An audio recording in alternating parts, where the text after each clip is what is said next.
ఎవరు కూడా ఎక్కువ లేకుండా సమృద్ధిగా ఆత్మీయత కలిగి ఉన్నారు. మనమైతే ఏం చేస్తాం? మన ఆస్తి మనదే, వాళ్ళ ఆస్తి వాళ్ళది.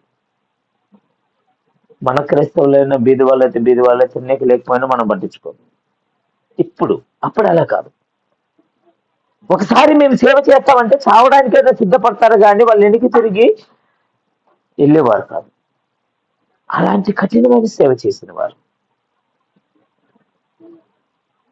ఆ కాలంలో చాలా మంది సమర్పించుకున్నారు అంటే వాళ్ళ ప్రాణాలు సైతం ఈడవడానికి కూడా సిద్ధపడ్డారు. మరి మనము ఈనాడు ఒకరిని ఒకరు పట్టించుకో, చర్చ్ దాటి వచ్చామంటే అవతల వాళ్ళు ఏమైపోతారో మనకు తెలియదు.